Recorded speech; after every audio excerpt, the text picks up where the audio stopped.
from March 2020, everything just speeded up. Decision making, all the processes that you could engage with, consultations, and engage with your MLAs and your MPs about stuff. By the time you got to engage, the decisions were already, you're moved on to something else. Yeah. So we're at a crisis point now with this issue of the vaccine passports, and you only have days to react.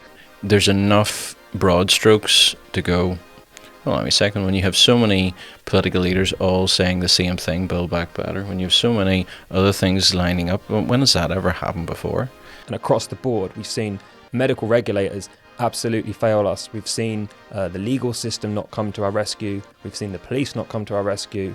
We've seen the education system not come to our rescue. So whilst we oppose and we strive to make our voice heard, at the back of my mind, I'm thinking, this is pretty serious now, based on that. Each department of government and each minister is a corporation. They have rules, they have charters, and if they break those, they can be dissolved by the people.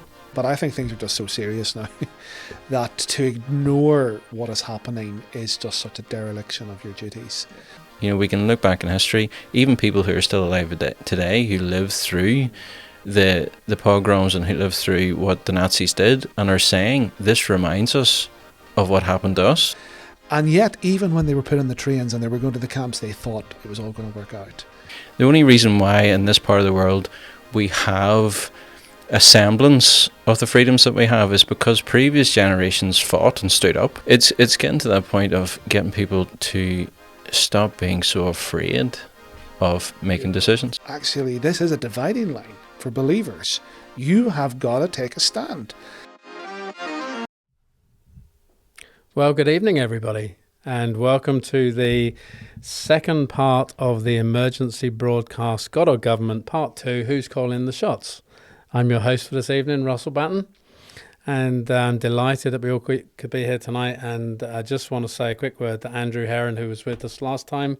Cannot make it tonight. He is not a very well man, so we just hope and pray that he recovers swiftly.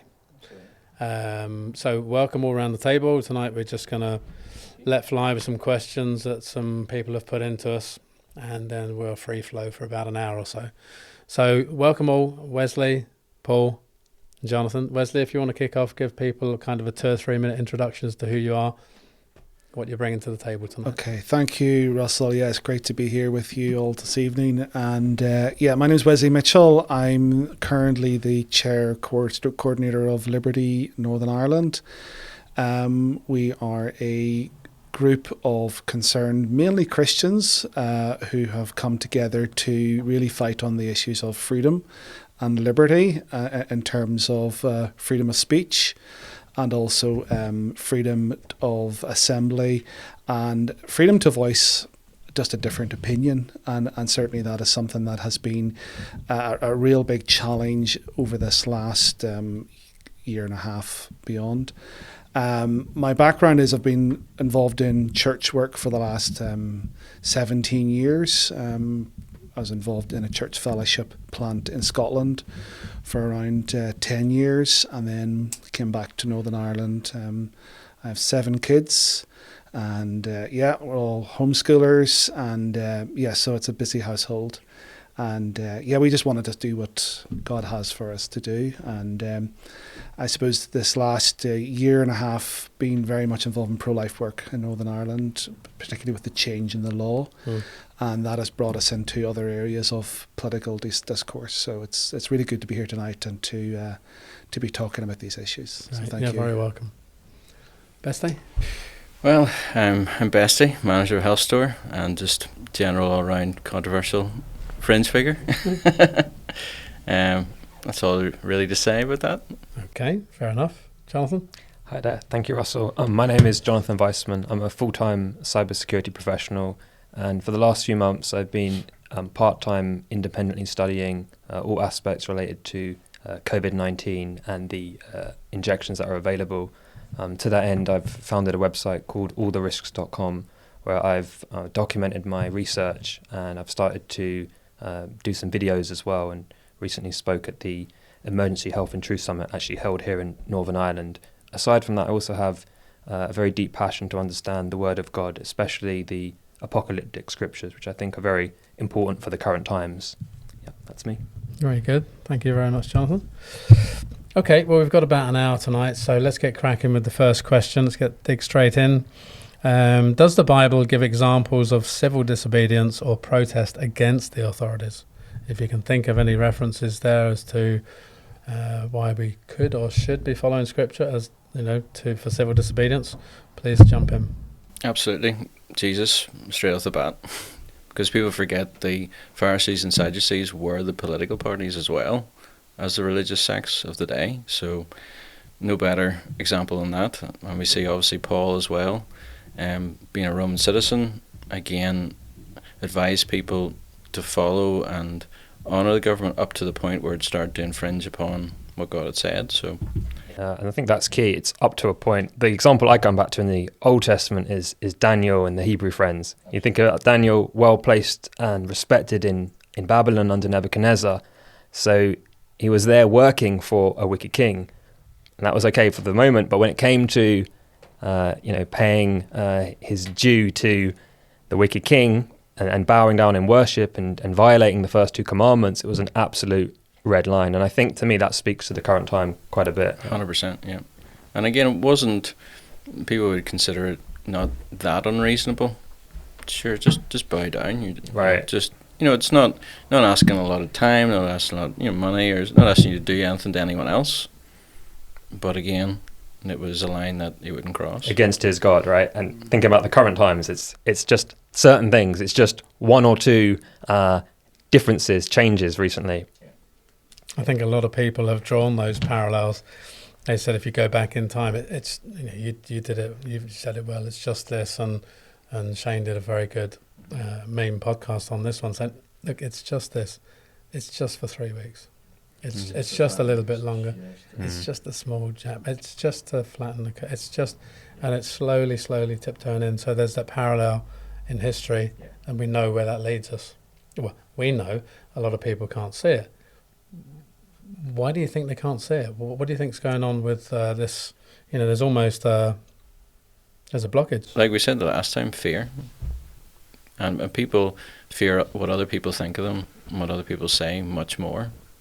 And as we said before, the fear of maybe giving a bad impression of what the church is like, the fear of, they come up with all these excuses of, we don't want to upset things, don't want to rock the boat, don't want to, and yet that's the whole point of to call out those things that aren't right is going to upset the boat and is going to offend people. You're not intentionally trying to, but that's the nature of, if you're trying to stand up for something that's true, those are the consequences.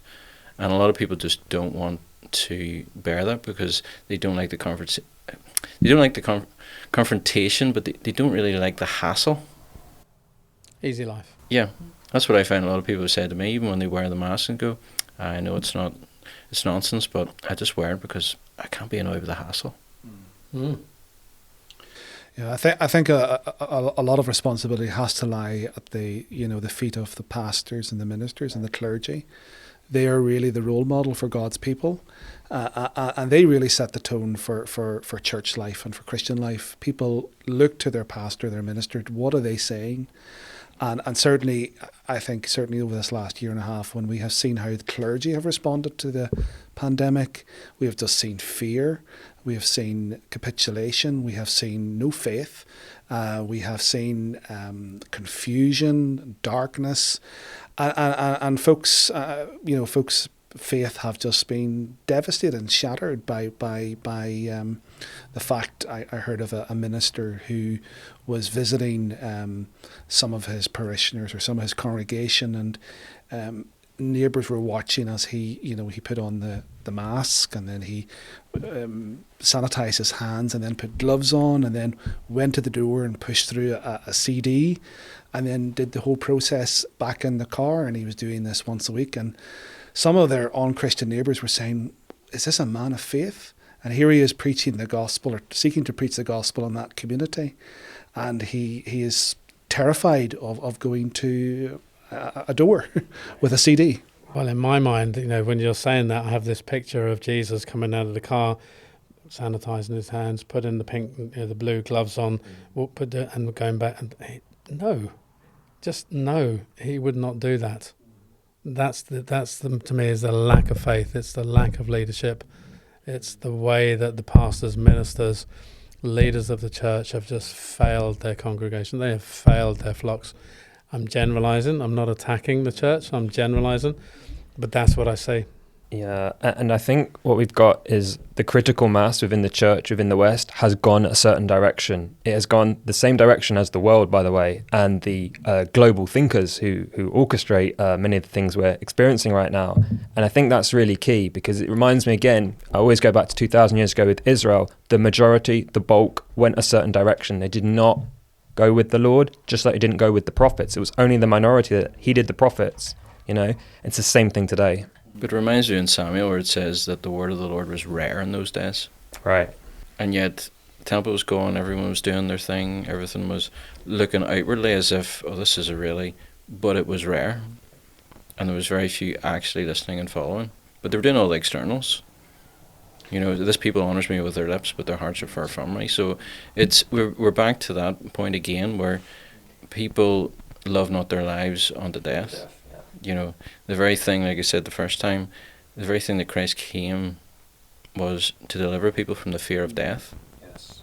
Yet it's the very thing that's been used and leveraged against people. So they've missed the whole wider context of something you can't see, smell, taste. A wee bit like how the Roman Catholic Church did with the demons. Right. Can't see, smell, or taste them, but you better do this and take this holy water and pay this money and do all, because if not, you're going to die. And we're sort of back into that way of thinking again of, if you don't do this, you're going to get lost and cut out, and terrible things are going to happen to you, I think for me, a scripture's been very much in my heart over this last number of years, is that when Jesus says, when he comes back, will he even find faith on the earth? Yeah. And I remember growing up thinking, that could never happen. There are so many churches, so many Christians here in Northern Ireland and generally across Ireland and Britain. But this last year and a half, as we have seen just the devastation and how quickly the church has capitulated to government really diktat, that scripture has been so heavy on my heart. Seeing, are there any true Christians left who are still true disciples of Jesus? And that has been, for me, one of the shocking things is just how, as I see it, there's been this sort of separation of the sheep and the goats. And maybe this is something all God is orchestrating, because, this is part of his plan. He wants to have a pure bride. He is not going to have he's not coming back for a divided house. So, in all of that, God is at work. But I think it has been shocking and surprising that so many great Christian leaders that I've looked up to who have exercised total fear and no discernment whatsoever, and sadly, it's so prevalent, and I think it has damaged the lives of so many believers. And as we've said, it's their reluctance and aversion even to even sitting down and discussing alternatives or other information. We only have to look at the Amish. There's a real world example in multiple different states, in a couple of countries, in Canada as well as the United States, where they haven't followed the dictates, they haven't done any of it, and they're no worse off. In fact, they're better off. So it can't be a genetic thing, it can't be a locational thing, it can't be. And when you're trying to bring up, again, the daily number of people that are suffering severe side effects from what they're getting in jab-wise, the reluctance to even consider that that's bigger than what they're saying. Yeah, and you look at the moral aspect to that. You look at the yellow card scheme, 1.271 million adverse reactions. That are known. That are reported, right? And we know about underreporting. So I think based on that, and when I hear Chris Whitty saying about adverse reactions, well, we can't prove it's from the jab. This is a complete and utter lie. In terms of, we don't even have, in my opinion, genuine public health risk management anymore. And that's been my whole argument through the work I've been trying to do. Now, there are so many things that we're being told that are completely verifiably untrue or completely deceptive, that when I look at it from a perspective of someone who's quite deeply informed, it's utterly shameful that the church is associated with all of these lies. Shameful, in my opinion. Well, then, my question would be, in the same way that Wesley and Liberty and I are desperately trying to get us to contact our MLAs and speak to them about the whole vaccine passport stuff, should we not be contacting ministers, preachers, leaders and saying to them, please sit down and talk with us? Just talk. Yeah, if you can. People are getting hurt. You're leading them the wrong direction. Let's get together around the table and talk.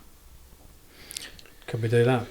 Yeah, no, certainly. I mean, I think there are some really good, courageous conversations starting to take place in some churches where ministers and pastors are realizing that the narrative isn't adding up, and there is I think a slight dawning that something is wrong here.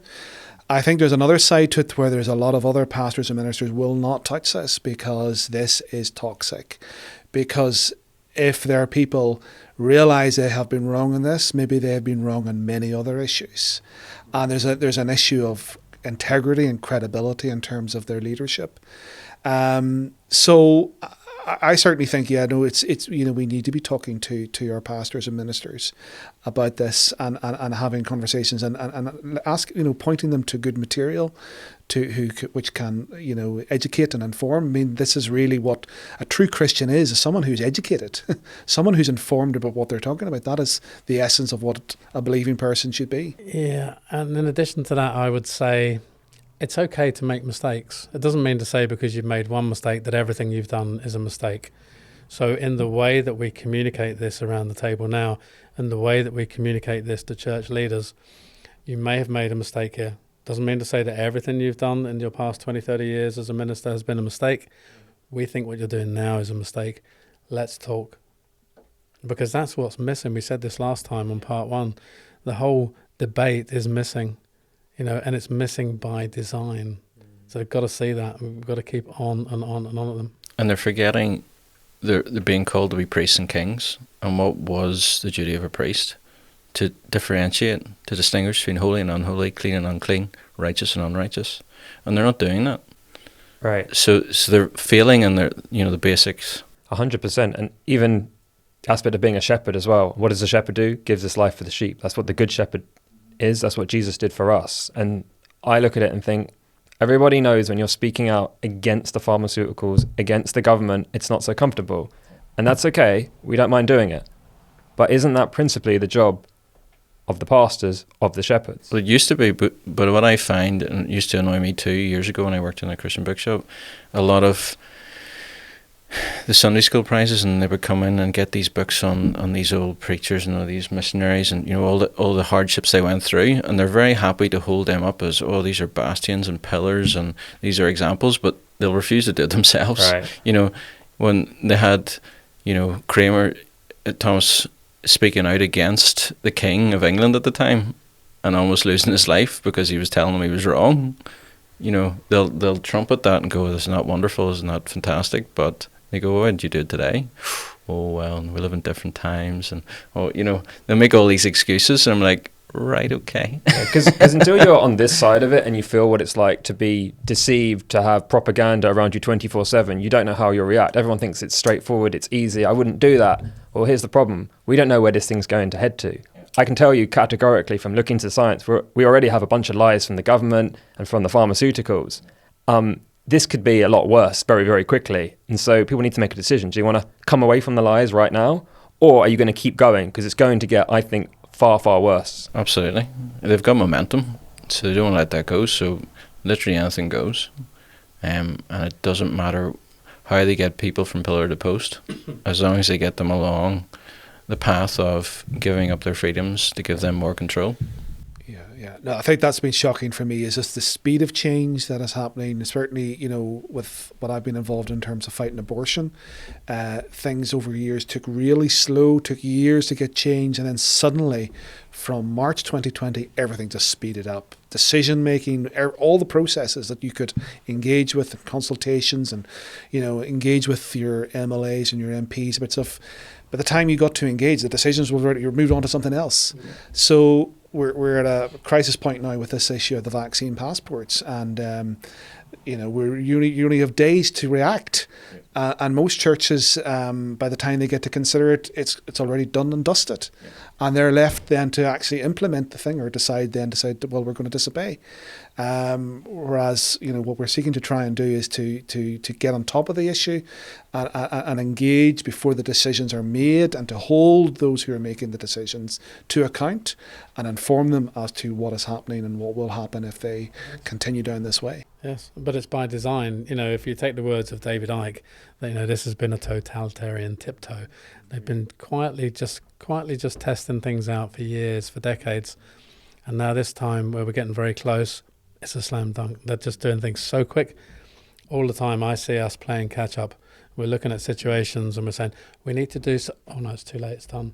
Well, this thing's coming, it's too late, it's happened. But this exposes the body of Christ as a short-term thinking organisation, not a long-term thinking, and this is the problem. They just are living for today or the next week or till the next meeting or the next event.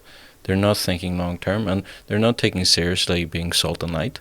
Right. They've been brought up, don't engage, that's the world system, we have nothing to do with that, we're just going to, be in trenches and holy huddle ourselves away and we'll be fine.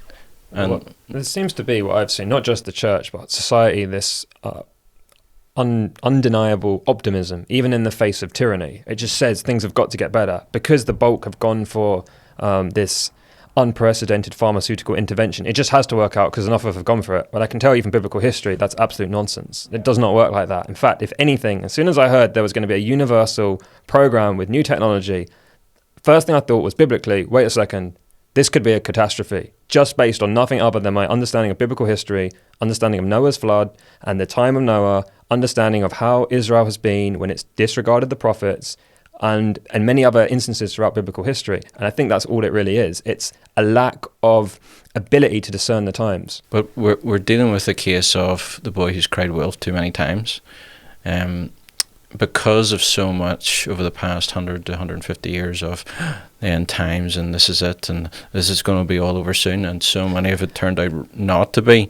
People went, yeah, right. I've heard this story before. Like, well, yeah, cool story. And you know what? As a cybersecurity professional, I tell people, what's the one thing that's worse than a false positive, which is calling it ahead of time? It's a false negative when you don't call it. And that's exactly what I see amongst the apocalyptic Christian community. Very, very, very few people want to call it. And I'm saying, wait a second, this matches perfectly. Well, they're afraid of being tainted by association with the crazies, with the people that got it wrong before. Because even people say to me, and when I say, look, this is the building, this is getting towards the mark of the beast, this is all prep for it, Right. And then I go, well, if it's not, what do you think it looks like? You think it's just going to come out all of a sudden and go, here's the mark, take it or not? It's going to be a slow, gradual, people think it's going to be a great thing, it's going to be beneficial. So when I say, well, if this isn't building towards that, tell me, what do you think it looks like? Right. Tell me how you think it should come about. And they just look at you and you go, well, you've got no answer. Well, they'll say, well, it is what it is, God's in control, and just take a back seat and just relax, because we're going to get raptured anyway, so why worry? My Bible tells me not to worry, so why should I worry about it? Absolutely. The other thing I see from the apocalyptic side is a lot of everyone has a different theory, right? So people tell me they have 30 different people, 30 different theories. Yeah. And because their theory doesn't match the exact scenario they're going from, they say, this can't be it. And I'm thinking, because they say, oh, well, if you call it, you're really doing newspaper exegesis. You're trying to make your theory fit the Bible. And I'm like, well, no one's going to have it absolutely perfectly until it comes. Nobody really understood exactly what was going to happen to Jesus until it happened. Then they figured out, okay, he had to suffer before glory. It's a Roman cross. Nobody had all the pieces of the puzzle put together. Hence why the apostles were struggling a bit, because it wasn't easy to figure it out. Hindsight's a wonderful thing. Right. Yeah. But again, there's enough broad strokes to go, hold on a second, when you have so many political leaders all saying the same thing, Build Back Better, when you have so many other things lining up, when has that ever happened before? And this is where you keep saying to them, well, what do you think it would look like? How do you think it would come about that there would be a mark that people would have to use in order to buy or sell? They'd need a system that would work in every country to do that. Right. And now we have in all these Western countries economic persecution coming in, and nobody's, or not many people are batting an eyelid, and it's affecting bodily autonomy. And you're like, well, that's the paradigm of the mark of the beast, period. Well, we look even at the life of Christ when we see examples of his life in other characters like Joseph and Abraham and so forth. We see, examples and sort of shadows of it. We see the same in this. We can look back in history, even people who are still alive today who lived through the pogroms and who lived through what the Nazis did and are saying, this reminds us of what happened to us. I mean, they're flat out saying, wake up. When people say, why did the Jews take it? Because it was gradual. It was a little bit of inconvenience, a little bit, you're not allowed to go here, and you have to have this pass, and you have to be separated, and they just constantly put up with it bit by bit until they were backed into a corner and they couldn't run and they couldn't go anywhere else. They couldn't even leave. So when you have such clear examples of the past, and for people in the body of Christ to dismiss that as if, that's a totally different circumstance. I'm like, really? It's trying to get people to engage in that and go, how is this any different? Yeah, I think a big problem with a lot of Western Christianity is the fact that we have been really material Christians. We have been depending on our finances, on the good life, on good career, and all of this is just catastrophic to come to terms with, because you're saying actually your money's going to be worthless. All you're going to have is Jesus, and it's time to reach the world for the Lord. And this is totally contrary to everything that they have built their lives upon, and even their churches are built upon. So I think we are just living in a huge denial syndrome. Folks just want to deny this is happening, and they will just look for any other reason to try and live in an unreal world and hope that maybe things will work out, and maybe the government will get it right, and maybe things are not just so bad, but it's not. I had this conversation with somebody the other day, and it's almost like there's an element of, well, okay, I can see we're going towards communism, etc. But, as long as I've got my house and my church down the road and my kids are going to school and I've got 2 holidays a year, then, at least we've got some sort of government in control. And that saves me having to think and plan and do things for myself. I'll let them do it. And I think that's symptomatic of we've been tiptoed into this for so many years and decades that people, like you say, are worried about stepping up and saying, hey, hang on a second, what's important to me now? That we're going down the wrong path here. We should be going down this path, but that means all this stuff over there is going to be jeopardized. My reputation and my property and my church life, everything's going to be thrown up in the air if I go down this road. So I'll just keep my head down for a little bit longer in the hopes that all this works out. That's what I see happening. Absolutely. It's just people refuse to think that people are like that still to this day. Human nature hasn't really changed that much. People couldn't possibly be that evil, surely not. Exactly. That kind of thing. Exactly. And they just look at these things in the past as if that's another time, another world, like we're so much more advanced now, we're so much more, cultured and respectful, that people are much more reasonable today. I'm like, oh, really? I think even when you look back to the Second World War and the Holocaust, the Holocaust just wasn't when the folks got to the camp. They had years of being excluded from society. They had their property taken away. They had their wealth taken away. They were removed from their jobs. They had their children taken away. They were forced to wear stars. And yet, even when they were put on the trains and they were going to the camps, they thought it was all going to work out. It showed the level. They got there, work makes you free. Yeah, the level of deception. And it's an innate thing. It's a human thing for people to want to believe in the better good. But actually, if you don't see it from a faith perspective, to realize actually it's all going one way. God has a plan. Absolutely. And it goes back, that undying optimism. The Jews in the 1930s, the middle class ones, said, we've never had it so good. Because what did they do? Exactly as you said, Russell. They judged by the material things they had. They looked at their wealth. They looked at their children and their job, maybe, if they had it. And they made a determination based on that. And when I talk to people today, it's quite similar, even within the church, even people who may be with us. But most people have a different interpretation of the times, maybe to what I have. I looked at it strategically and said, I need to speak up now, because it says in the Word of God that we won't have all the time. Work while it is day, for night cometh when no man may work. Now, I've tried to make this point a number of times to people that strategically, I believe the best thing to do for everyone is to go for it now and speak. Because I've said to people, in 3 months' time or 6 months' time, I may not have the same liberty I have now. I don't know how much time I have to do this. So I do it now, today, with urgency. Well, as Christ said, who in building a tower doesn't first count the cost? Who doesn't first plan, doesn't first... And what are we building? Does it do any harm to look at the worst case scenario and go, well, maybe we should prep for that? And if nothing happens, well, then no harm lost. There's been no big deal. But what if it is? Then it's of immense value to have done that. Right. But a lot of people, like the 5 foolish virgins, will flap about, and then suddenly when it comes, there's not enough time. And they'll be going, oh, give us some of your oil, or go, and they'll be saying, well, why don't you go and buy? Right. Now we risk, let's just say you risk the job right now. Well, in a year, that might be you risk physical freedom. In 2 years' time, that might be your life. That's how I see the situation. So to me, it's like, I might as well risk everything now, because I'm going to have to give everything up at some point anyway.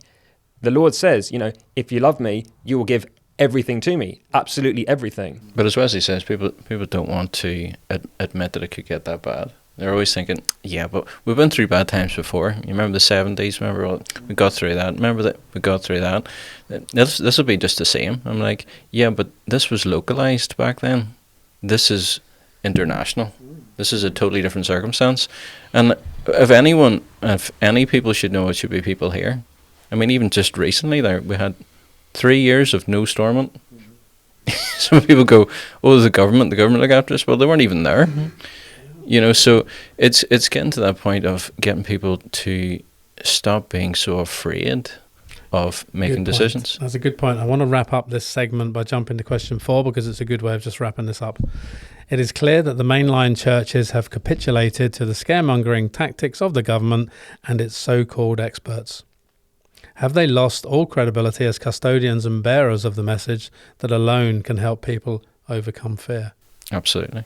Again, people don't understand the structure in which they live. They don't understand the boundaries.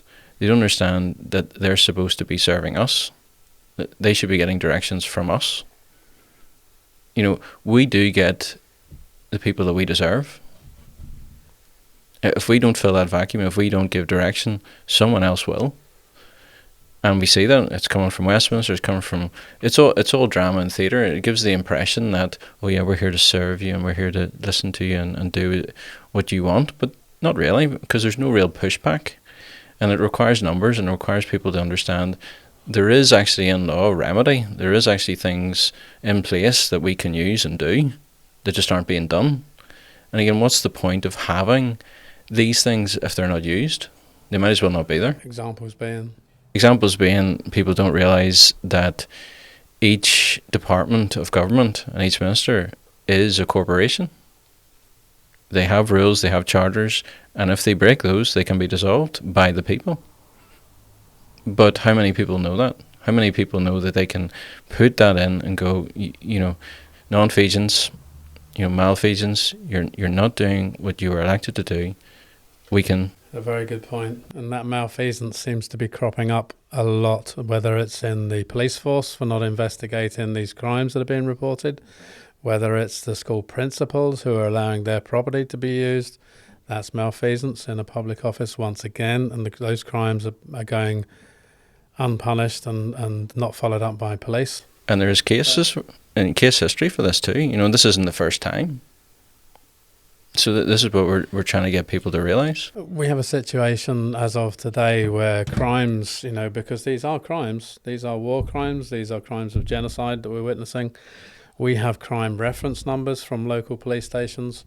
We now have an ombudsman communication that says the police acted properly by not investigating these because they didn't believe these were crimes, and they pushed the people who were reporting the crimes back down to the health authority, saying it's not our problem, go back to the health authority.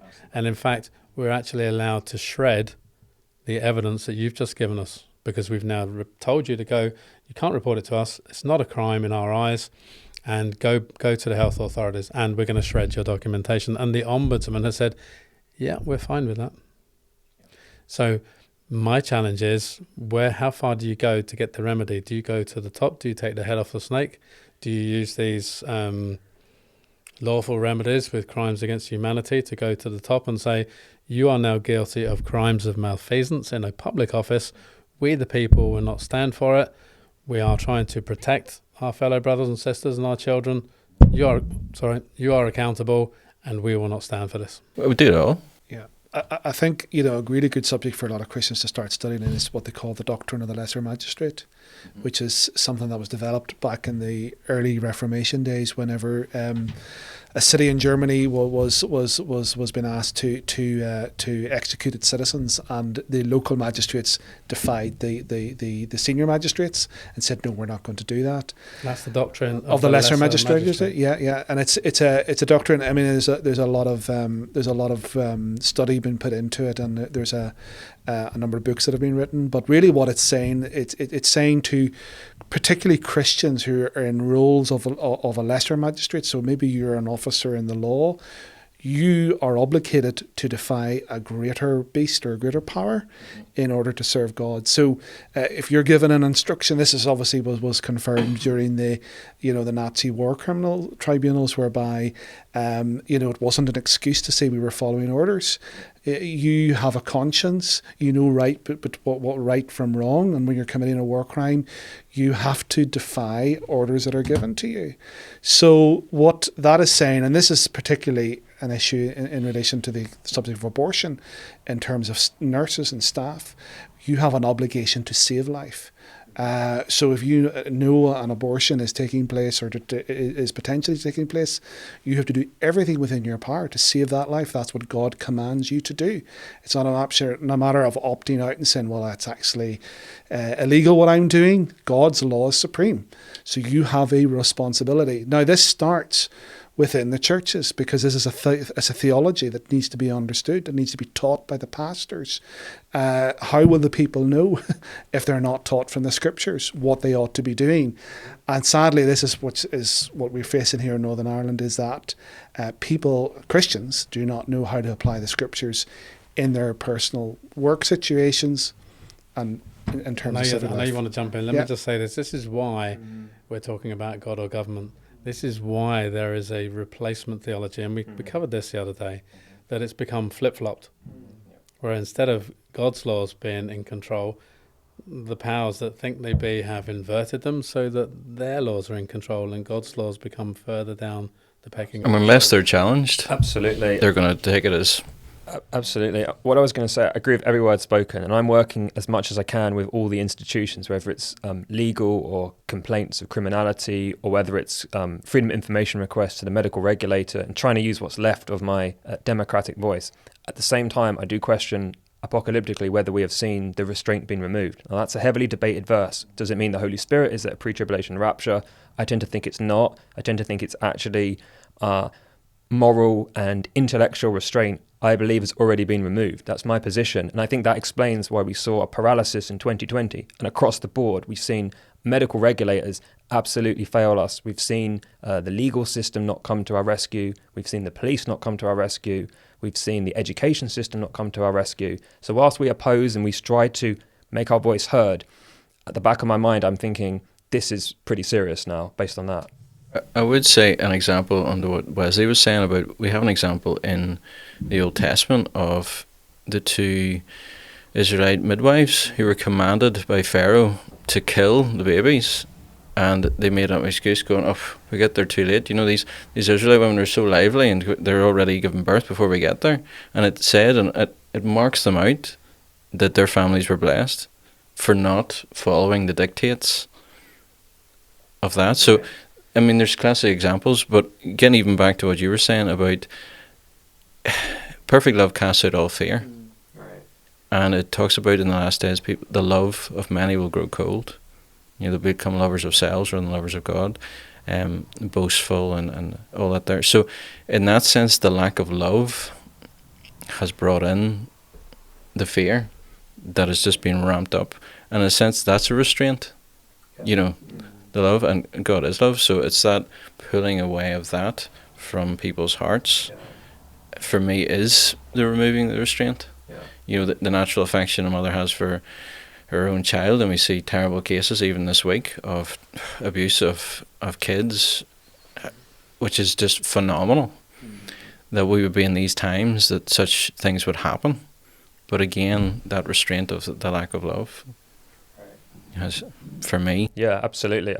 And I mean, just across the board, I think we've once again deferred to the government. It seems to be the final authority for many people at the moment, and that may seem like just how it has to be at the moment. But I think ultimately, if it doesn't get turned around, if people don't start putting the word of God as the number one, we will face a corporate judgment in the nation and in the church. It's happened to Israel. It will happen to the church. It's happened to the Jews.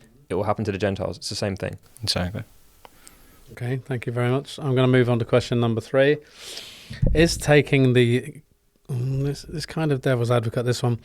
I'm a Christian. I'm fully vaccinated. I'm looking forward to getting my booster. This is me playing devil's advocate. Obviously, I haven't taken that. Is taking the COVID injectables not proof of loving thy neighbour by acting for the greater good? Well, that would assume that it's a good thing to do in the first place, because that's a theory, right? A lot of people have this as an idea. I would strongly argue that it's absolutely not the case, because there's a lot of novel components to it. It's new technology. It's essentially experimental. It's in its own clinical trials. And when you look at the adverse reaction data, it's extremely worrying. Not only that, but when you go down to the academic literature and you look at molecular biology, it is absolutely terrifying in terms of the free circulation of the contents of the vaccine and the contents of the spike protein that's produced by it. Based on those things and the epidemiological picture, which is a story of how the virus itself is going to evolve, almost certainly, I would say anyone who thinks this is a good thing to take because they've been told to should really think again.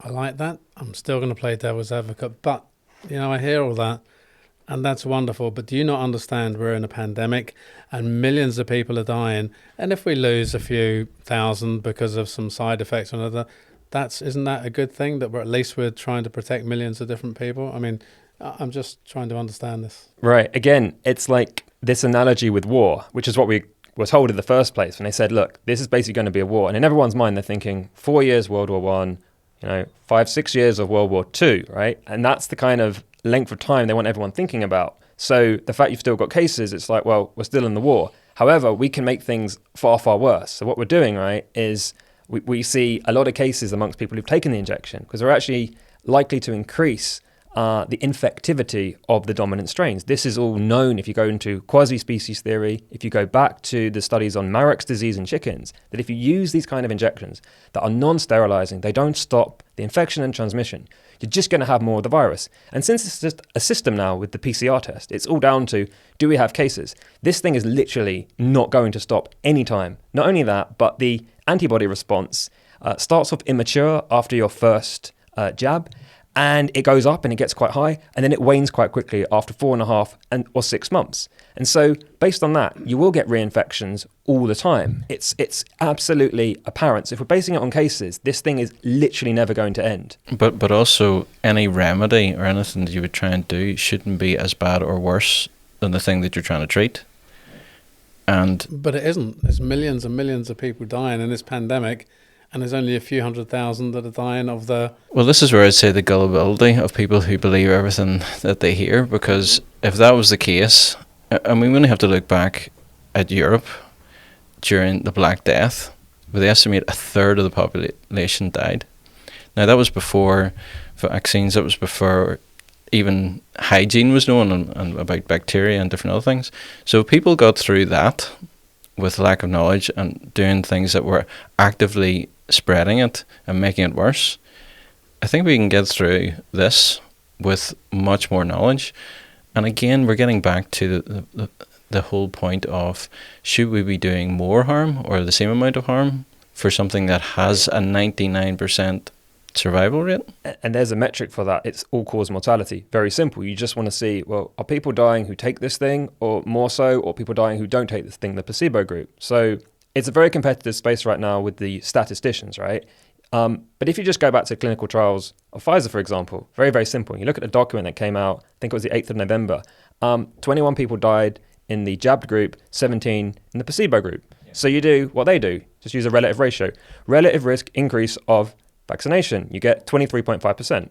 So according to clinical trial data, that's the relative risk increase of death. And surely that's like the ultimate metric. How many people are dying in this group versus that group? So if we base it on that, the clinical trial data doesn't give us any indication that this thing's saving lives. We're back to the old acronym of FEAR, fear, false evidence appearing real. And it's that whole aspect of they keep talking this up, but when you actually go and look for the evidence, there's barely anything there. It's like a paper tiger. You know, you're going, okay, if this was as bad as what it is, why are the hospitals at their lowest ever rate of, of people coming in? And people go, but they're under pressure. And they kind of are, because they've taken out 13,000 beds. So there's less beds than ever before. And certain areas are under pressure because of the protocols, not because of the actual thing itself, but because of the measures. So they always play this, there's like a half-truth that's always going on. But people don't look at the wider context as to what else could be causing. Did you see what you're saying about the body of Christ taking a short-term view of life? Yeah. Okay, I had an NHS person come to me today, a neighbour, and she's self-isolating for 10 days just because her boyfriend tested positive. Now she's in kidney dialysis and she goes around homes and stuff. And she was all smiling and joking, saying now she's got 10 days off to do what she wants. Fully paid. Fully paid, 10 days off. That's why they're struggling. Yeah. Really? Because you've incentivized. Human nature always responds to incentives. We all do. But this is short term. She doesn't realise that she's now part of the problem. Yeah. The NHS is struggling and creaking and groaning because it can't staff what it's doing. Same with the furlough. People were getting free money for doing barely anything, 80%. Mm-hmm. But not thinking that, they'll make sure that you'll pay that back. Multiple. Yeah, of course. And I mean, I think what it has opened up the caverns of hell on the world, because what it has done, it has just completely thrown away all sense of restraint and normal behaviour in people, and allowed all sorts of corruption, separately to even the COVID situation, whereby, and I know in a lot of government departments and in a lot of businesses, problems that are nothing to do with COVID are being blamed on COVID. Yeah. It is the greatest cover for all sorts of evil going on. But getting back to the question, for me, certainly, the concept of loving your neighbour, and I think this is something, at the very start of the whole vaccine situation, for me, it was very much, this was an abortion-tainted vaccine. It's not even on the agenda. I don't even need to study it any further. If there's a connection to abortion, for me, and for all Christians, it should be a no-no. And that sadly was missing from the church's analysis of any discussion whenever they were considering whether to take the abortion or to recommend it. And I think it's such a perverse concept to use. We're talking about loving your neighbour. Well, what about your unborn neighbour? What about those children who have died, who are part of the process? And this isn't just a remote connection back to abortion 30, 40 years ago. People like to say it's just remote. No, there's a massive trade in biomedical material fetal babies. And it's today. This is not, people like say, well, what about slavery? Well, what about all these lovely estates you go to visit and they were built on the lives of slaves? You shouldn't go to visit there. Well, yes, but there's no slave. The slavery is abolished today. Nobody's in slavery today. Whereas in our country, in Britain, babies are dying every day, and their bodies are being used in this wicked trade. So this was an opportunity for the church to say no.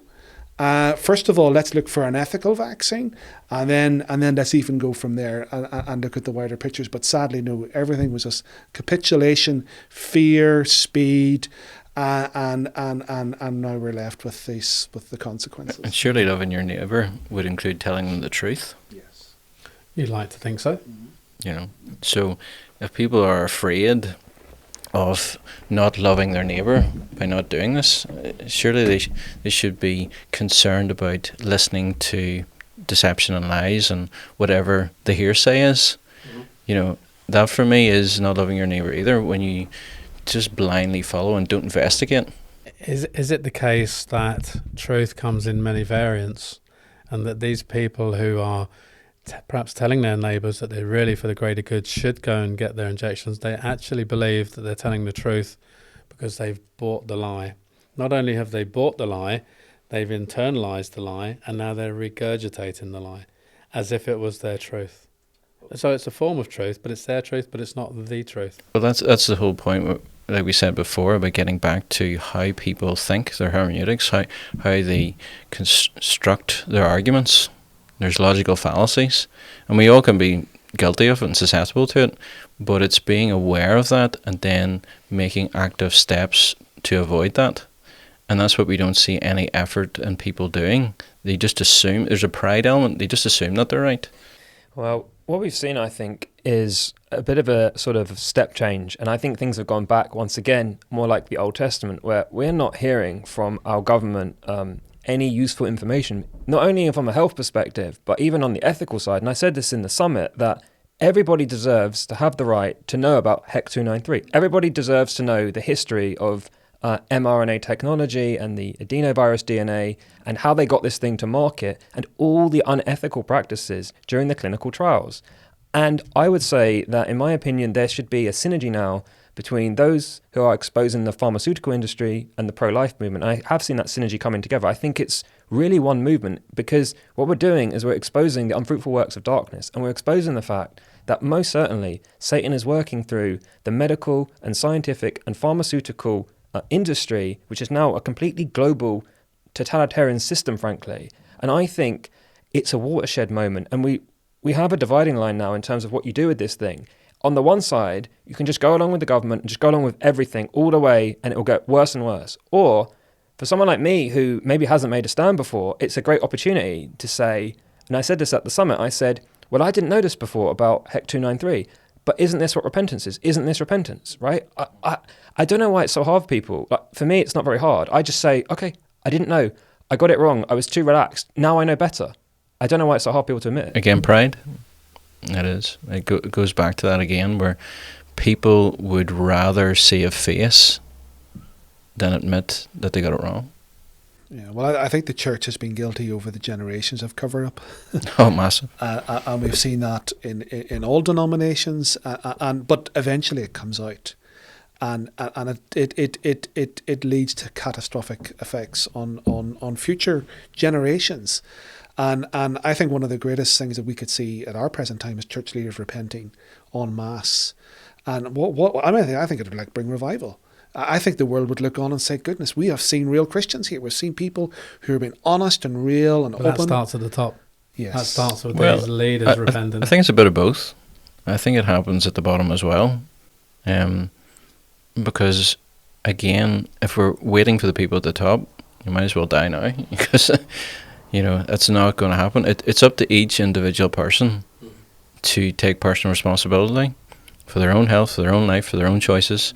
They'll have to give an account for themselves, not for, but such and such said this and such. I'm like, no, what did you believe and why did you believe it? And there's going to be a mixture of people watching this, over the next weeks and months and years. Some of them are going to agree with us. Some of them are going to go to their leaders and say, I think we were wrong, but I think you were wrong. Can we now talk about this? So you're right, bottom and top at the same time. And this is going to reach all sorts of different people. We're just trying to antagonize the people out there to say, talk. Well, we're being watchmen on the wall, calling out. Exactly. Blood be upon their own head if they don't. But can't say they weren't warned. Can't say there wasn't any effort made. They can't say, oh, we just didn't hear about this. I think one of God's predominant themes is mercy. God is merciful. He is not going to turn anyone away. All we have to do is turn and repent, and he'll bring us back, and he'll bring the church back to the former glory of the bride of Christ. But if they continue in this way, then it is destruction, because if you have a prideful heart, you're not just fighting against yourself. God's against you, and God will bring you down. It's that verse, a haughty spirit goes before. What I would say as well, picking up on what you said, Bestie, there is an office prophesied in the book of Daniel called the Masculine, which is actually those who teach and instruct and give wisdom.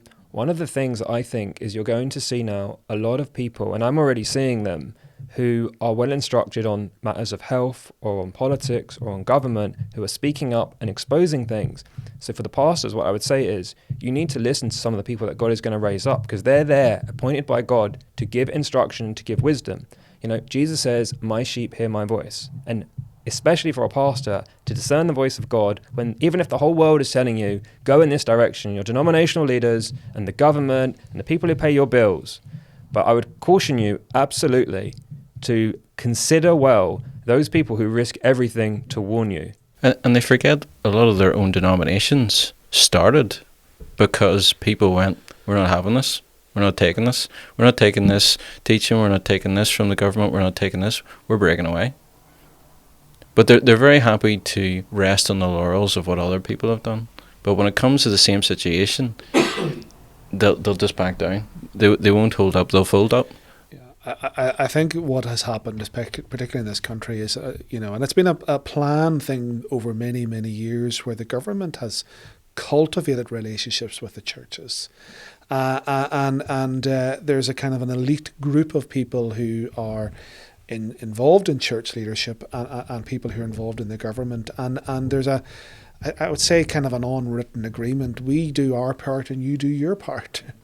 And you see those people eventually, they're moving to the House of Lords, they're moving to high positions. Well, you don't get those kind of rewards if you're being prophetic in your calling your government out and calling out on truth. And that's what has been so sadly missing, particularly over this last number of years, is church leaders calling our government to repentance and speaking those unpopular things, because they are unpopular. And sadly, if people who don't have a good control on this don't stand up, you do leave it to the fringes of people who make us all cringe, and they will bluster and shout and do all kinds of things, and you're putting your head in your hands going, oh, flip, can someone else not better speak up? Because if you don't fill that vacuum, they will. And then it creates this environment that no one else wants to speak up in case they get tainted by association with the crazies at the extremes. And a lot of things they're saying is right, but the way in which they're doing it is just so nauseating and repulsive. You're like, oh, I can't believe no one is sort of pushing that aside, going, settle, calm down, and that's what happens. The vacuum will be filled by people who can't control themselves. Where are all those good, eloquent speakers that can stand up and say it like it is? And I'm talking to the pastors and the ministers and the leaders and stuff. They need to stand up right now. Because it will be filled, again, by either the enemy or by people who call themselves Christians but are just too wacky. They're too woo-woo, they're too out there, and it really does put a bad look on the whole thing, because they're the only ones that have the fortitude to speak out. Well, I think in years past, that might have been a reasonable argument to make, but I think things are just so serious now that to ignore what is happening is just such a dereliction of your duties. Because actually, this isn't just some remote stuff happening in some kind of FEMA camp in Alabama that you know nothing about. This is happening in our own country. This is happening down your street. This is happening in your school. And what are you saying about it? What are you doing about it? It's not an argument to say, well, I just preach the gospel. Yeah. Sorry, the gospel is the fullness of the body of Scripture on every subject. And if you're not teaching and educating your people, someone else is. And sadly, it's the mainstream media. That's where they're getting their cues from. And this is just Satan's plan.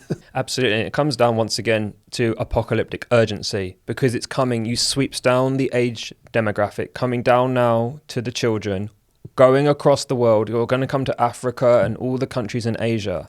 And there's an urgency and a criticality that we have to do something. And so for the pastors, it's like, you don't have 2 years to go to seminary and figure this thing out. You have to come and consider what we're saying now. You do not have the luxury of years and years and go and do a 3-year degree and figure it out. You better have an answer one way or the other. Just having silence and saying, well, I just follow, is no answer, and it's no leadership. And God will simply raise up a bunch of people to speak into that. I do believe on the positive side, he will equip, he will raise, and he'll choose people that man might not otherwise choose. Just like it says in 1 Corinthians, God will choose the weak and the despised things to do that. And it's a very serious judgment if it comes to that. Even if I've said this to people over the years, even if this isn't the last days, let's say for the sake of argument, it's another 60, 100 years, whatever. It's your last days, it's my last days. The only reason why in this part of the world we have a semblance of the freedoms that we have is because previous generations fought and stood up. And we see this in other countries today who didn't have that, and the persecution and the difficulties that they have because there was no investment, there was no sowing in the past of those who stood up and pushed back even a little bit, and were salt and light.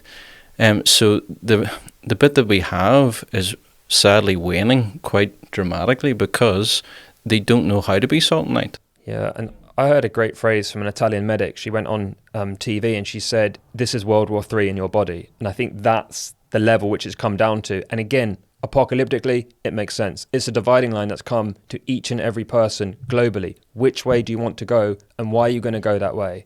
It reminds you of that the verse in the Bible. It talks about trading in the souls of men and women. Yeah.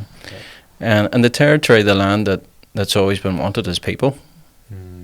It's never been the outward physical. It's the people who have those outward physical. So if you have the people, you have everything else as well. And their worship, just like it was with we said earlier with Nebuchadnezzar, he wanted everyone. He wanted the righteous Jewish people like Daniel and his Hebrew friends. He wanted everyone. It's always been the most coveted after as people, hence slavery. Unfortunately, even to this day in certain parts, is still hanging on because it's the people that they want. They can tax them, they can use them, they can, And to the enemy in his kingdom, like it was with Daniel, it was like, there's this plucky group of Hebrews, they just won't do it. They're just different. Because God has a separation. He has a separation for Israel. They're my one nation. They're the chosen one. They're the distinguished one. They're the apple of my eye. It's the same thing today with God's people, with the remnant, with the church. It's like, well, we're supposed to be salt and light. We have to be different. This is, going back to the pro-life side, even that alone, well, that's a red line in and of itself. That's enough. I mean, you don't need to understand all the science that I'm looking into. That's like number one, in my opinion, the ethics. I'm just really saying to people, like, just stop going to church. Stop calling yourself Christian. Just give up. Stop playing this game. I'd rather you just go on and separate. Don't be lukewarm. Yeah, don't be lukewarm. Just, nail your colours to the mast, because it's come to that point where, is there actually enough evidence to convict you of being a Christian? Right, work out your salvation with fear and trembling. Yeah, I mean, is there enough? Because it really is getting to that point, and people again think, it's an extreme situation. You're just, come on. It won't get that bad. I think that's very good. I like the tactic there. Yeah. No, it's just, I don't see it, and you can't judge. It leads us very nicely into the next question about unity. How important is unity between the children of God, and how can believers stay united throughout this obvious attempt at division? Well, see, my take on that is someone like me is all for unity. I'll give anybody a hug, right? You can be with this thing or against, I'll give you a hug, I'll be your friend. However, the disunity, the abomination to the Lord, which is those who sow discord amongst the brethren, is not coming from people like me. It is coming from those people who want to institute new and unusual and strange rules and medical practices and do not believe in letting people have a fair and honest risk assessment before they take this thing. They don't want people to know about HEC 293 cell lines and a little 17-week-old baby girl in the womb from the Netherlands who has a name and was perfectly healthy or should have a name, and we don't know anymore. And the other hundreds of aborted fetal experiments that were used to try to attain the cell line in the first place. So in my opinion, this issue of unity is squarely on those who have brought in the new thing as of 2020. It's not for people on this side, in my opinion. You can't have unity without truth. And it keeps coming down to that. Oil and water don't mix, So there is going to be a natural It's separation. a sifting. It has to happen. The tares might grow at the same time. But I'd rather have that clarity. For me, contrast is the greatest teacher. It's one of those things where you see the boundaries. It just becomes all clear. It's harder to avoid. It's harder to misinterpret. There's no vagueness. There's no ambiguity. It's just, there it is. And this is where we're coming to. It's that point of, we can all be lovey-dovey and say all these right words, but everyone has a different definition of what that looks like and what that means. But who are we getting that from? Are we getting it from Scripture? Are we getting it from God? Or are we setting our own boundaries and our own standards of what we think that looks like? And again, it's coming back to who calls the shots, who's the authority. And it brings me back to Genesis again, when it was like, did God say? Didn't actually challenge the words that were said. He just challenged the interpretation. Let me tell you what the actual interpretation of that is. And again, led them off. And this is where we're getting back to rightly dividing the word. You know, is this where we have? Forgive me if I get this wrong, but the verse that says, "If it were possible, even the very elect would be deceived." Could we consider ourselves elected? Have we been elected to be Christians? been called, So yeah. are we the very elect? And if it were possible, I'm looking at the broader church here. You know, the whole church en masse. I don't like using the word church. It says ecclesia. It means the outcalled. So if it were possible, even the very outcalled will be deceived. Well, this is the thing, right? And again, I keep coming back to the apocalypse and the dividing line and back to Israel, because it's exactly the same thing. Now, people say there's only one scripture talks about the mark of the beast, right, in the book of Revelation. But no, it's not really. Actually, if you go for the parables of Jesus, it's there in numerous parables. The wheat and the tares. It talks about the evil and unjust steward who allies with the drunks against the good steward. We have repeatedly this idea of the dividing line and warnings that there's coming a time when God is going to judge and make a determination upon the people who claim to follow him. The mark of the beast, those verses in Revelation, you know, no man may buy or sell lest he who hath the mark. That's just the clarification of what's already there. It's just the same thing with the millennium. It's 1,000 years, but it's there in the Old Testament repeatedly. But it's an outward sign of an inward condition. Right. You know, and that's the whole thing of it didn't start there. Again, where's the parallel? Israel, go back 2,000 years. They'd rejected all the prophets. Israel had always been an apostate nation. It was always the tiny remnant that actually followed the prophets, did the right thing. They picked their own kings. Mm-hmm. They went to all the wrong gods of the nations. They didn't follow God's people. They did the wrong things. What happened? Dividing line came. It came in a different way to they were expecting. They were not expecting the suffering servant the way he came. Same thing here. We're not expecting it to be, you know, maybe through the pharmaceuticals or through a big world government. But guess what? Nobody's going to predict it exactly when it comes. And that's where I think we're at now. But that's why I get back to what I said at the start. When I say to people, what do you think it would look like? Right. You know, if Satan comes as an angel of light, you know, do you expect him to go, look, here's the mark, you know, take it? You know, it's obviously going to appear as if this is wonderful, it's necessary, you can't live without it, you better not be without it. You know, you'll hurt other people if you don't have it. Yeah, I think a key scripture for me is, you know, work out your faith with, you know, your salvation with fear and trembling. And I think that's missing from a lot of Christians, is that real self-examination. Am I really in the faith here? Because I actually need to really make sure that I'm not following some sort of false gospel, because I think there's a lot of false gospels out there, and we have seen the fruit of it. And Jesus says, look, by their fruits ye shall know them. You just need to look at the fruit of this stuff to realize that this is not Christ-like. This is not what we see in the early church. This is not what we see in the scriptures. And if the root is bad, the fruit will be bad. Exactly. Yeah, and what I've seen, going back to your point, is when I decided to speak out, it was because what I saw, the visions I saw were so horrific, were so dark, were so troublesome. I was more afraid of being associated with this wicked and evil thing than I was of the risk of speaking out. Because what does the Lord say? Do not fear those who can kill the body, but fear him who can cast both soul and body into hell. It's not just, you know, who do you give credence, who do you follow in terms of God or government? It's like, who do you fear at the end of the day? Like, who do you actually legitimately fear? For me, it's the day of judgment with my Lord. It's like, that's a bigger fear than some prison cell from the government. What about the verse that says to abstain even from the appearance of evil? Right. You know, has people taken that in consideration when you look at these pharmaceutical companies and the repeated decades-long abuses and injuries, and again, politicians who have lied through their teeth and been caught out so many times, you know, church leaders as well, so many, and it's like, where does the buck stop? When do people say this is enough? Yeah. Well, you can't have unity with lies. And that, and the gospel dispels lies. And I mean, let God be true and every man a liar. And that's what I say. Yeah. No matter the consequences, the truth is the truth. And the truth is the only thing that's going to set you free. And if you're believing a lie, you are in the devil's snare. And you'll never, because increasing lies upon lies will take you away from the truth, and rejected light brings darkness. That's just always been a scary thought for me. If I see something and I know it's true and I somehow reject it, I can't get before the Lord and say, Lord, show me the next truth. It's not going to happen. God, that, and this has been a big sort of curve for me in terms of coming to the truth about this, that actually, if you don't accept it, actually, this is a dividing line for believers. You have got to take a stand. Don't worry about the consequences. God will sort it out. Don't worry about who you upset or who you offend. You're on the right side of history. God's with you.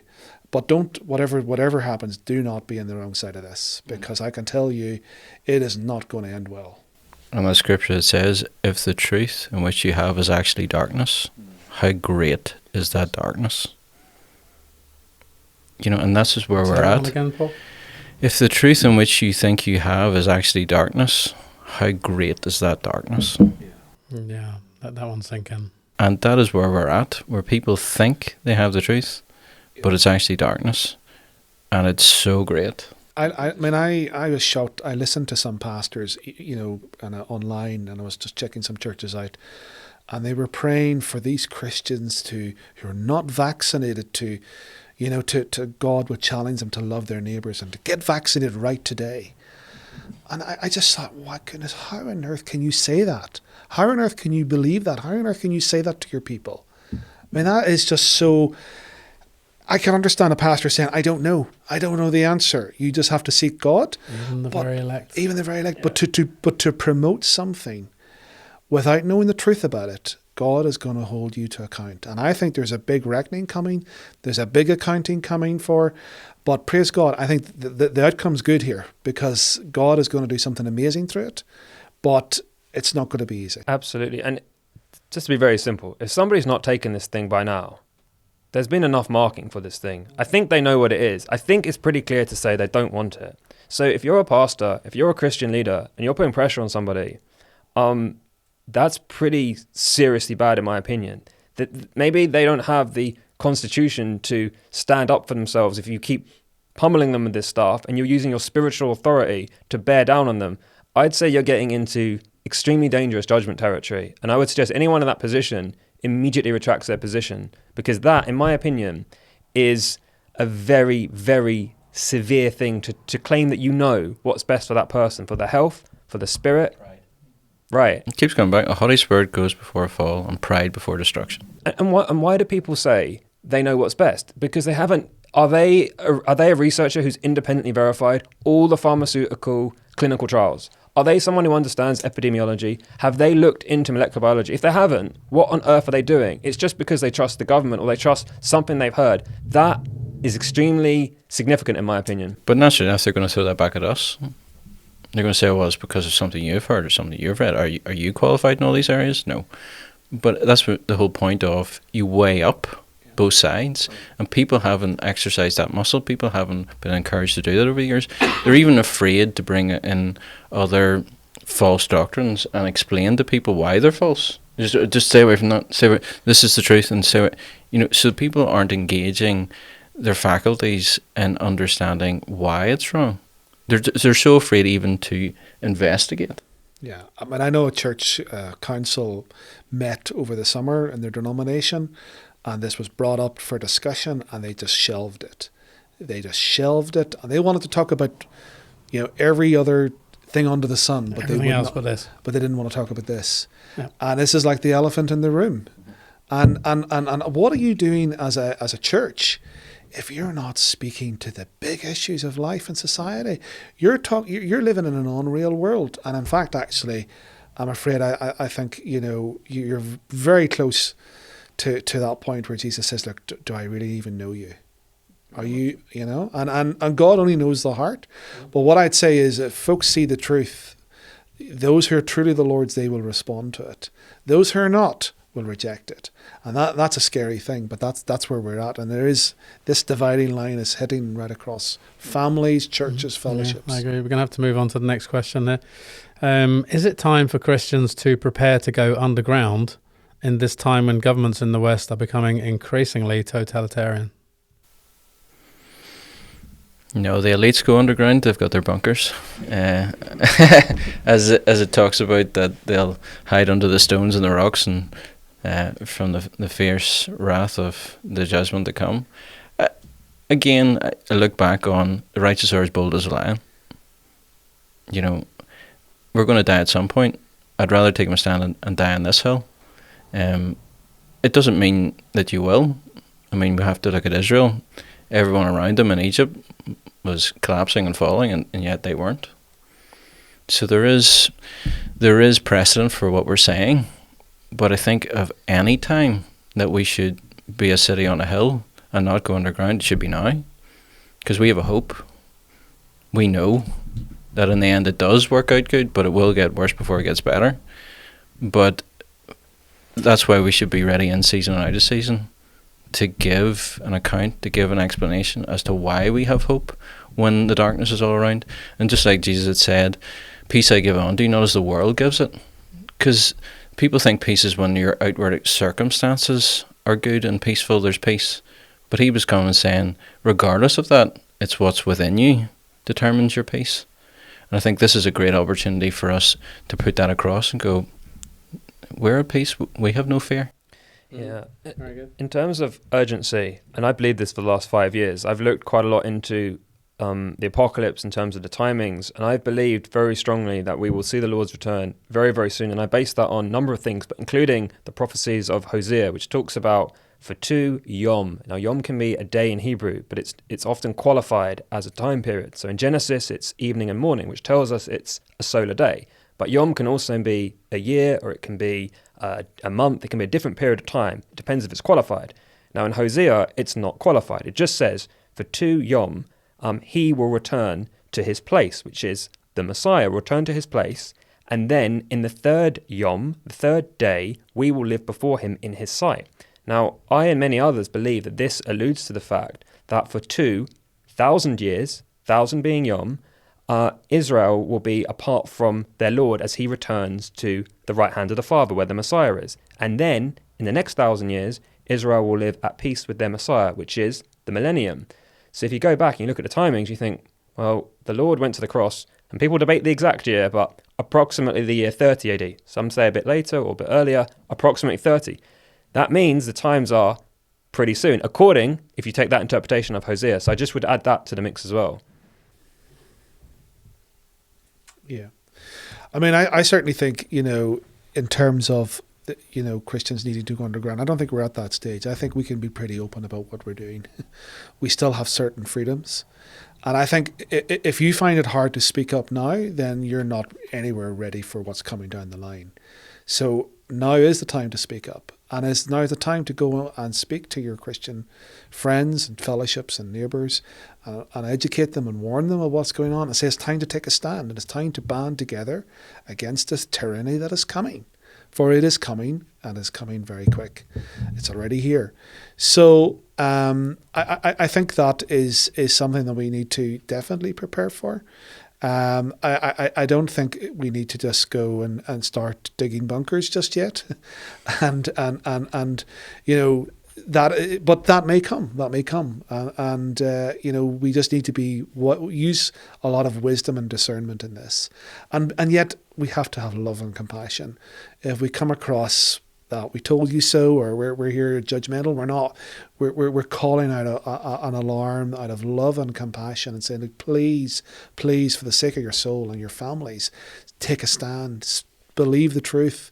God has a plan and purpose here for us, and it's a great plan. Thank you. Right, last question here, because we've got to wrap up. We've been over an hour. Finally, what Bible passages speak genuine hope into the present darkness? You could be here a while. I mean, I have an apocalyptic one. It's not for maybe right now, but it's something to think about, which is in Revelation 12, when it talks about, to the church, you should rejoice because he who accused you day and night has been cast down. Now, I take the position this will be during the apocalypse, when the devil is cast out of heaven, where he's currently accusing us and he has access, and that accuses our consciences and affects us with guilt and things like that, that we can look forward to a time spiritually where, although it will get much worse on the earth, because he will come down here and his will have great wrath, he'll have a short time, and he will indwell the Antichrist, the beast, but at the same time, it will mean that we'll have a lot more power and freedom, because no longer will our consciences be accused. And I say this to say that even as things get darker in terms of there's more persecution, I believe, will come, and there's more tyranny, I look forward to that and know actually there's a day of freedom coming when that event happens. Again, like Christ, for the joy set before him, he endured the suffering and the shame of it. And it's the same for us. I mean, we're called, as it says, it's only those that partake in his sufferings shall be co-heirs with him. And I feel that this is the whole part of it, you know. You were warned, you were told you would endure trials and tribulations, suffering for my sake. And they say in the New Testament that they rejoice, that they were considered worthy to suffer for the cause of Christ. And one of the things came to me in the summer when I first started to get called was I was thinking, Lord, this is a chance to expose evil. I thought, and a lot of people are doing it, but most people aren't doing it in Jesus' name. I thought, wow, I can do this in Jesus' name and you can take the glory for it. And that's what I saw. And that's something I'm trying to convey to a lot of people. I'm trying to explain to people when I talk to them, do you know this is an opportunity not only to oppose evil, number one, that's a good thing, to get on the right side of history. Number two, do it in Jesus' name, give him the glory. Yeah, I think for me, you know, it's perfect love casteth out fear. It's the love of the brethren and the love of the unity of God's people. This is what's going to be seen. And that's what's going to cast out all the fear. And this sifting time, it is definitely a time of sifting, a time of introspection and looking at our hearts and lives. But I think what is going to come throughout of it is a greater love for each other, a greater, you know, and I mean a genuine love of the times that we're living in and the opportunities that we have. We have some tremendous opportunities to awaken and to see people saved. This is what it's all about. You know, it's to bring people from that place, kingdom of darkness, into the kingdom of light.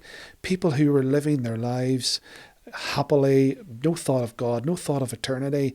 Suddenly their world is falling apart. And who's the answer? It's us. It's the Christians. So I see a great time of hope ahead. But yet, don't worry, it's going to be challenging, and there's going to be lots, and we need to spend a lot of time in prayer and fellowship and discussion and studying these things out and really coming together before the Lord and get answers. Yeah, that's very good, Wesley. Thank you. What do we understand by the phrase, you know, because Christ said, you're going to be hated by the world, but don't worry about that. Rejoice, because I've overcome the world. What do we understand by that? Well, for me, it would be, I think you mentioned it earlier, Bestie, about, you know, they love not their lives unto death. And this idea that true victory is not being afraid in the face of death and not balking in the face of the enemy. And to me, if you can be more afraid of God and more afraid of meeting your Lord on that day and, you know, not having nothing to show him, for one, in terms of works, you want to have something to say, I here's my talent back, or here's my 5 talents or my 10 talents. And secondly, that you stood up for the Lord in that time. You stood and you fought spiritually for the Lord. And I think that's a victory. When everyone is telling you to do something that God isn't with, and everyone's telling you to go a different direction. Now, a person can resist on their own strength, but God doesn't get the glory for that. But if you resist in Jesus' name, and you're doing it through prayer and through fasting and through all the spiritual things that give God glory, and it's evident to the entire world that everything you're doing is through his strength, actually Jesus is getting glory through your life. And I think that's a glorious thing and a wonderful thing. And that's victory, because the enemy didn't work. He didn't take you out. I would say that from the point of view of faith is a synonym of trust. And it gets back to faith and works. I will show you my faith, my trust, by the works in which I do. And it's that whole point of we will be tested. You know, if you genuinely have it in your heart, it'll overflow. Out of the abundance of the heart, the mouth speaks, and the hands do, and everything shows forth the fruit of that. And I think that's where the hope is there, that even though we're being persecuted, even though it looks bad and it's negative, a bit like when Christ, the symbolism of him at the Gethsemane being crushed. It means an oil press, where the olives are crushed. When we're put under pressure and crushed, what comes out of us? What comes forth when we're put under pressure? And that's what is the hope and the opportunity, that what comes out is of the Spirit of Christ, the mind of Christ. So I think there's great hope in the fact that we can show forth we are clay vessels that have treasures within it. And when the clay vessels are broken, what comes forth? Well, I think true Christianity is always going to be hated, and I think you have to really question yourself if you're getting a lot of accolades from the world and from the system as to really what is your calling. Now it's all done in love and it's all done in compassion. But I think this is a battle between good and evil. There is only two sides here. There is no middle ground. And you're either in one or the other. And that is hard for some people to accept. They want to be friends with everybody. And that includes a lot of Christians. They don't want to upset this interest group or that interest group or this. Jesus says, look, who are you following? Choose this day who you're going to serve. Mm-hmm. And I think that's the question for all of us in these days, to answer correctly. What I would say, lastly, is I love everyone. Mm-hmm. There's people I love to be close to and people I love to be way, way far distant from. So you can love everyone, but it's just in different ways. That's a little bit like the story of everybody brightens up a room. Some people when they enter and some people when they leave. Yeah. So very good. Well, listen, thank you very much. I think basically, because we're calling this God of government, who's calling the shots, then I think people need to make a decision. Who are they serving? Are they really serving their government or are they really serving their God? Choose ye this day. Exactly. Choose thee this day. Thank you very much. Thank you guys for turning up. Bless you. Looking forward to part 3. No problem. Watch and listen for free on YouTube, Odyssey, Rumble, Apple Podcasts and Spotify. You can also follow us on Telegram and Facebook for more information.